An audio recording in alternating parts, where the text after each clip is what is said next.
What's going on, guys? Back with another video. In this one, I'm going to be finishing off getting the S14 pretty much ready to go to get some fab work done, and then we can go for tune. So in the last video, you guys saw we pulled the motor out, took the small box off, put the big box in, and then got the motor and gearbox back in the car. Got the new Garrett turbo on, just sitting there. And yeah, like I said, today we're going to be getting this thing, all sorted. My loom's floating off in the wind over there. Motor mounts don't have nuts on them. Obviously the whole front end is not on the car. I got my gearbox cross member because I needed a new one to be able to mount the big box, so I got that. I've already put that in, didn't bother filming it, and I've still got my jack under there. Actually need to take that out. Also need to do my shifter.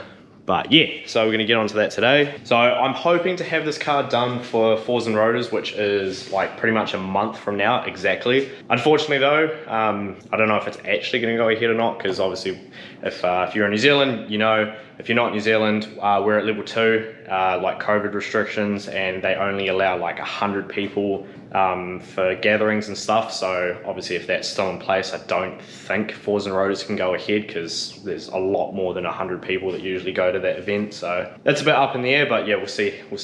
Gonna get this thing all sorted anyway, so when we do go down to lower levels, or we just simply have track days, I can get back on track, because I'm fiending a pedal of this thing. So the first thing I'm going to do is button up this loom. So I've got to run it under the intake, which is not going to be fun. I actually didn't mention in the last video, but I had to take the clutch master cylinder off to be able to get the motor in properly, because it sticks out and hits the intake. It doesn't hit it when the motor's in, but just like trying to like maneuver the motor to get it into the mounts on the subframe there. It's just easier to take it out, which is going to be good because it means being able to get the loom through is going to be a little bit easier. But yeah, gonna have to put that on as well.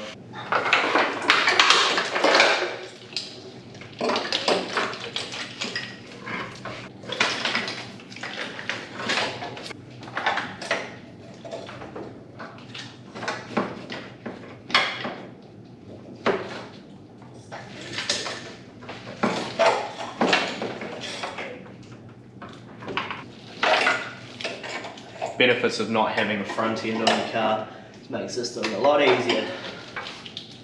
I've learned this the hard way a couple of times, is to not rush this, just try and finesse everything through, because you try and rush it or force things, you end up breaking plugs, and that's not fun. I got all my loom all plugged in, ran under the intake, it's all sorted.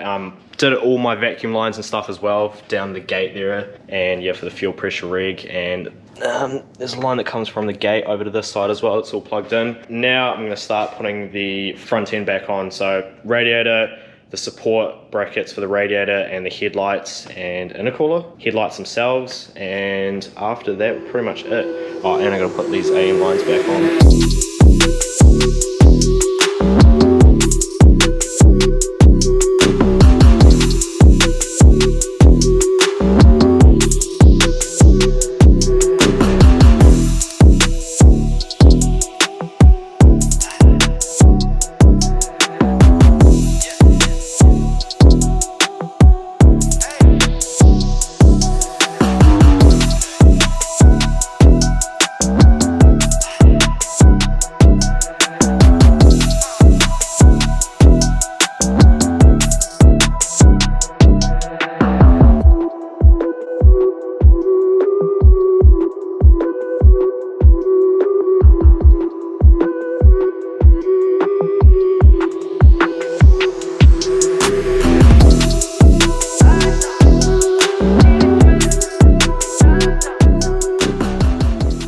Got the front pretty much back together, intercooler and radiator in, headlights are in, bash bars on. Got this intercooler pipe on, and this is the side that is going to need to, well, I mean the pipe's going to be fine, it's just the turbo needs a 90-degree elbow welded onto it. And then that is the intercooler piping sorted. I still need to get a fitting for the top here for the oil feed line, because the old one for the old turbo actually like screwed into the turbo where the actual like oil feed goes into, is where this has like 2 bolt holes and uses like a gasket. Bit different, and I've actually sorted something for the bottom already. I was able to find this in amongst parts I had, so I can actually throw that on now. I've got the gasket for it here.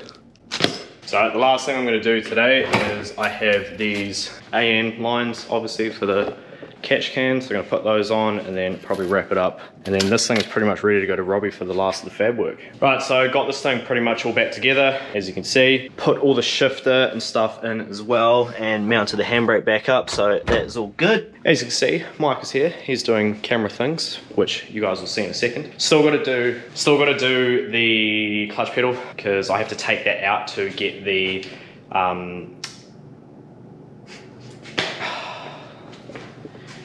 I wasn't messing up before until you got here. This is your fault. Seems like a recurring thing, though. So yeah, I got to put the clutch pedal. I've got to take the clutch pedal out so I can put the clutch master in. Jesus fucking Christ, this is not going well. This is your fault. I'm gonna shut up and talk in a minute. Enjoy the little montage that Mike makes.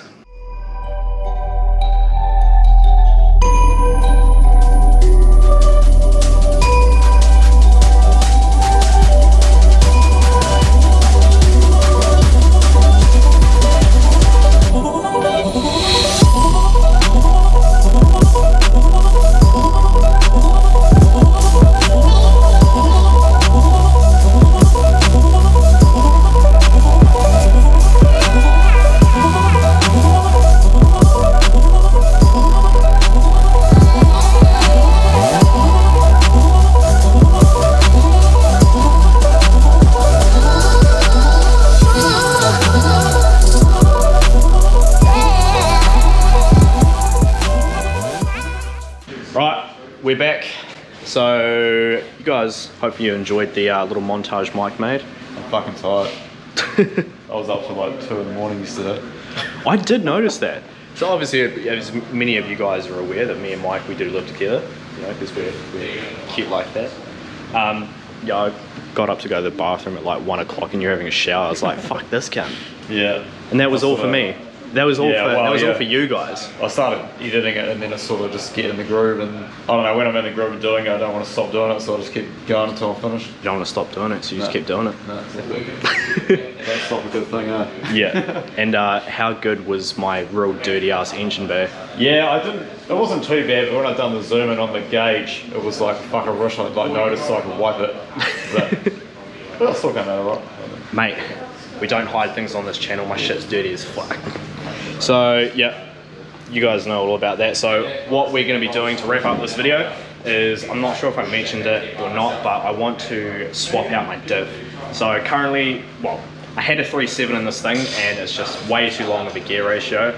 So I am about to put in a 4.1. So I came in on the weekend, well the other day, and I swapped the backing plates over. Because obviously the S14 needs a 2-bolt backing plate, so we got that on the diff now.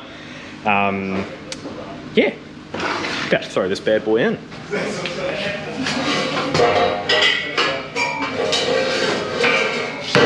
Fuck, that looked exhausting.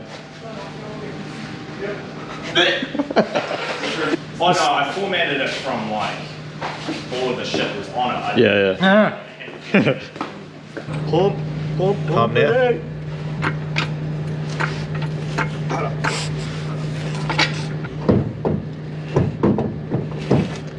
Go now.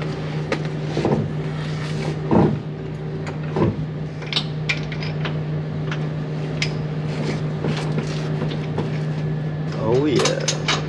Do you wanna pass me mine? How's it go?